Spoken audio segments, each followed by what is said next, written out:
Inta torbaatama baasee humna haaraa kan gashee Oromoon bittinnaa malee sabboonummaan Itoophiyummaa galma nuun ga'anii irratti bobba'an. Milkeessaan ODPdha. ODP'n yeroo nani keessa jirutti jechuudha. Taayyeen ODPdha. Maal jechuudha kun? Eessaa dhufee gala? Maal jechuudha magaafiin akkana? Harkaaf miila hidhuu jechuun gaafa cancalli namatti galu qofa miti. Namni bilchiginnaan Oromoodhaaf kabachiisu uumame jedhu ragaa tokko fiduu hin danda'u. Saba kanaatiif lammaaf abiyyi ol faana jiraachuu hin danda'an waliif faallaadha. Tokko Itoophiyaa keessatti mirgi Oromoo haa kabajamudha. Tokko immoo Oromiyaa keessatti mirgi Itoophiyaa haa kabajamudha. Kun lamaan waliin deemuu hin danda'u. So tokko rukutameetu namni ergamuu danda'u bakka bu'aa jechuudha. Masaraa haqaa, masaraa dhugaa godhuudhaaf gale Oromoon malee harkaaf miila hidhuu jechuun gaafa cancalli namatti galu qofa miti. Namni daldalaan bilisummaadhaan gadi baheen daldalatu taanaan hidhaa keessa jira. Hayyuun waan sammuun isaa yaadu gadi baasee dubbachuudhaaf barreessuudhaaf mirgan qabu bilisummaan qabu taanaan mana hidhaa keessa jira. Dirqama qilintoo dhaquun barbaachisaa miti. Eenyu kana hundaa kan namni hordofeen wajjin deemuudha adeemu boolla ofiin itti awwaalamu qotachaa jira jechuudha. Ani namaa oliiti abbaan barbaade hidhee abbaan barbaade ajjeesee nama jiraachuu danda'u ani jedhu hiddi dhiigasaa kanaan of guute mee xinnoo gadi bu'itachi taa'ii jechuun baay'ee ulfaataadha. Baay'ee ulfaataadha. Ituu sansalannii fi funyoon irra jiru gaaffiin siyaasaa inni biraa kan inni deebi'uu danda'u dura sabi sun kan namaatti mirga uumamaa fi mirga kennaa yoo qabaatedha. Gaaffiin isaanii kan deebi'uu kan danda'u. Afaan mana hidhaa afaan Oromoo ta'eera jechuun ilmaan Oromoo mana hidhaa guutanii jirudha. Mana hidhaa keessatti dararamanii jirudha. Daangaadhaa hanga daangaatti, xinnaadhaa hanga guddaatti Oromoon kan inni gaafataa ture. Gaaffii guddaadha kun. Balbala keenya garmalee banneetu Oromoo gashaa jira. Maaliif? Kan hunda keenya waan ta'eef. Erga Oromoodhaaf waan tokko hin goone maqaa Oromootiin kursii Oromoorra maal nu goota teessa gaaffii Oromoodhaa takka ittiin deebifne deebiin isii eessa hin deebisa jedhaa kiisii tanaafuu ta'e kiisi mataan keessa. Maal keessa jirra? Maalitti deemaa jirra? Inni yoo ilaalle anna yaaddessa. Haalli Oromoo baay'ee na yaaddessa.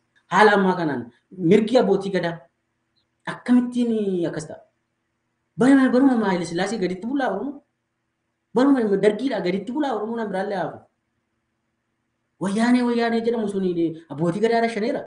Har'a abbaa gadaa uummata Oromoof mataa ta'e, abbaa seenaa ta'e, abbaa siyaasaa ta'e, abbaa hawaasaa ta'e mataa Oromoo irraa muraa jiru. Lakkaa'aniif hin danda'amu. Wanni Oromoo irratti ta'aa jiru yoo waan kana dafnee falatti godhachuudhaaf deemuu baanne salphina hin taanetti deemaa jirra. Bilchiginnaan itti aanee waan inni fidu hin beekamu. Bilchiginnaa islaash izeemaa jechuudha. Miseensa bilchiginnaa ta'uudhaaf afaan kamiyyuu sin gaafatu, eenyummaa sabaan gaafatu, garuu Itoophiyummaatti amanuu gaafata. Maal jechuudha Itoophiyummaatti amanuun jechuun ODP fakkeenyaaf ODP miseensa ODP ta'uudhaaf dirqama afaan Oromoo haasa'u dubbachuu qabda. Dambii ittiin bulmaata. Dirqama sabboonummaa Oromoo dagaagsuu qabda jedha. Dambii ittiin bulmaata ODP dubbatti deebinee yoo ilaalle. Sabboonummaa Oromootti amanuu qabda. Afaan Oromoo dubbachuu qabda. Aadaa Oromoo dagaagsuu keessatti gahee sirraa eegamu bahuu qabda jedha. Dambii sana. Bilchiginnaan faallaa kanaa jechuudha. Oromoo fan qabsaa. Bu'uurri hawaasummaa ODP uummata Oromoo. Bilchiginnaan maal godha? Hin ta'u kun qoqqooddiidha. Bu'uurri hawaasummaa qabsoo Itoophiyaadha. Uummata Itoophiyaadhaa qabsoofta malee akkamitti Oromoo kophaatti qabsooftaa? Maalni rakkoon Oromoo addatti? Oromoon rakkoo addaan qabu rakkoo Itoophiyaa furra malee Oromoon kophaa isaatti maalni Itoophiyaa keessatti wanni inni rakkate? Exactly nutti maalni jedhanii lakkii Oromoon miidhameera. Biyyattii keessatti mirga isaa kabachiisachuu qaba.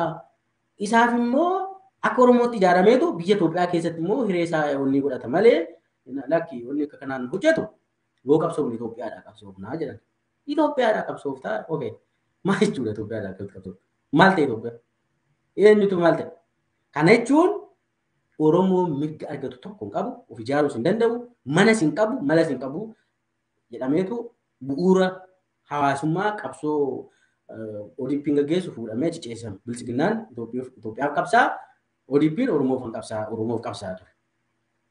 Zan achirraa ka'ee waa'ee sila kaase sabboonummaa Oromoo. ODP'n sabboonummaa Oromoo dagaagsuudhaaf uumame. Afaan Oromoo dagaagsuuf uumame. Afaan Oromoo dubbachuu qabda. Aadaa Oromoo dagaagsuuf qabsaa. Seenaa Oromoo beeksisuuf, bal'isuuf, guddisuuf qabsaa. Bilchiginnaanoo sabboonummaa Itoophiyummaa dagaagsuuf, sabboonummaa Itoophiyummaatti amanuu qabda. Sanaaf immoo hin kaasan malee isaan Amaarinyaa dubbachuu qabda. Seenaa Itoophiyaa warra waan sabboonummaan Itoophiyummaa maali? Meelii qixxaman jechuudha. Sabboonummaan Itoophiyaa jechuun maali? Andinnat Haayil jedhamee of waamu tokko jira. Warri caflaaqiin warri yuunitarii xamanan sabni hin jiru. Itoophiyaa malee maali miniliktuu Itoophiyaa noo godhee qiddistii minaamin Itoophiyaan qiddusiidha. Qulqullittii Itoophiyaa maal jedhanii waaqessan isatti ceetaa jiru. Sabboonummaa Oromoo irraa sabboonummaa Itoophiyaatti gaafa ceetu seenaa Oromoo ni haqxa. Seenaa Itoophiyaa jettaa jiru. Seenaa Itoophiyaa immoo eenyu akka ta'e hin beeku. Aadaan Itoophiyaa eenyu akka ta'e hin beeku. Afaan Itoophiyaa eenyu akka ta'e hin beeku.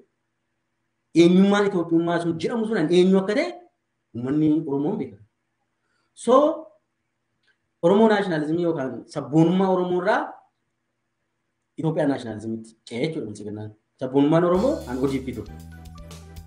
Haaluma sanaan sagantaa isaa keessatti fakkeenyaaf amma yeroo Itoophiyaa naashinaalizimii gaggeessitu Itoophiyaatu dursaa jedha.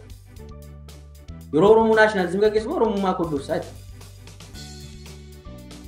So amma bilchiginnaa maanni Itoophiyaatu dursaa waa'een sabaa sirumaa immoo maal fidanii tullee saba waa'ee ajandaa lammaffaallee godhanii gaarii godhu.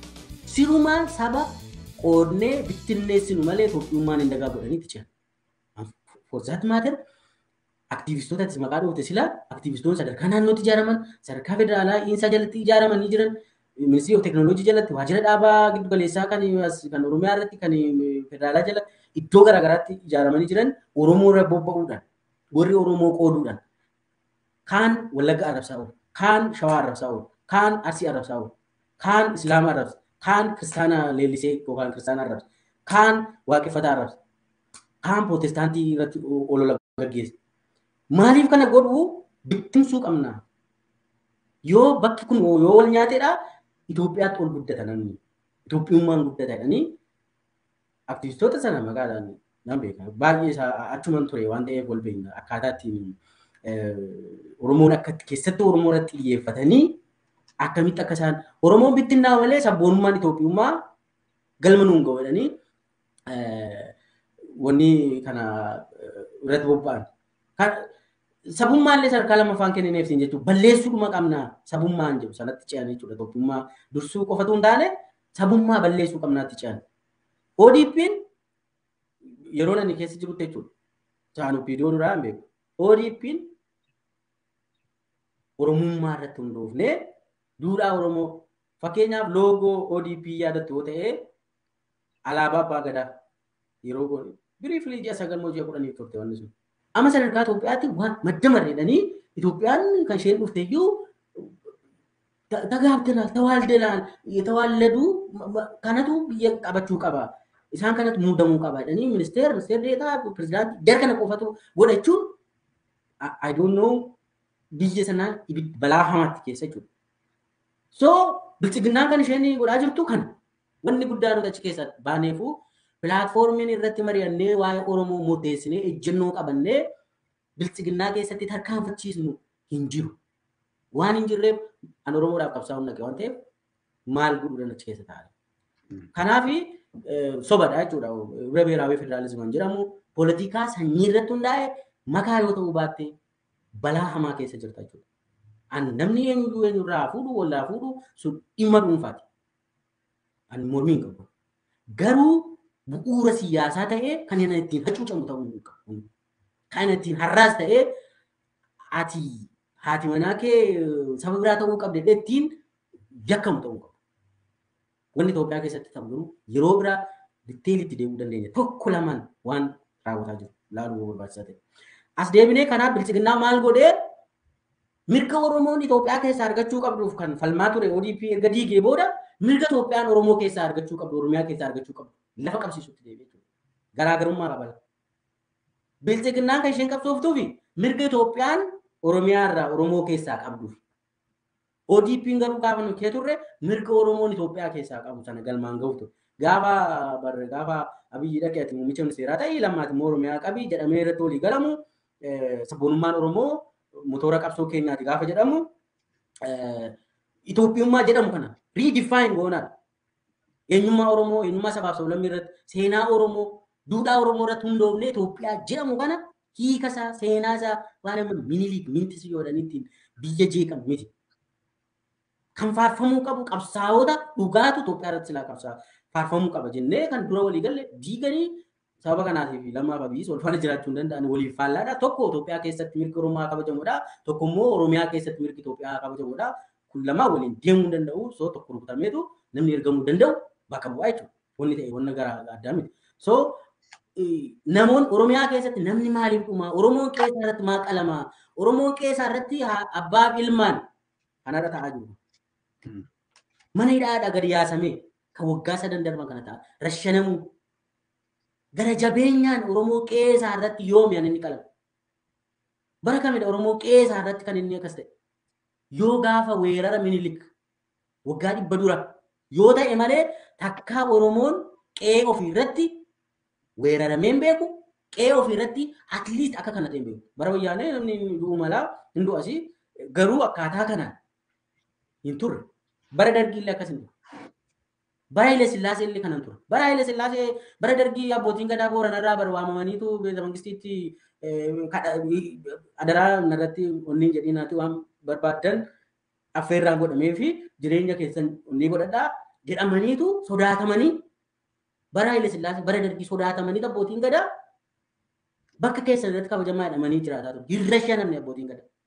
Bara dargiis bara Haile Sillaasee. Fida har'a biltsiginnaan abbootii gadaa akka fedhetti rashanee akka fedhetti kanaaf tanis isin qalla yoo feetan jedhee bara kana waggaa 100 asitti wanni akka kana irraa wanni amma kan raawwataa jiru kan argaa jirru mirga Itoophiyaa jedhamu Oromoo irratti kabajamuu qabadame.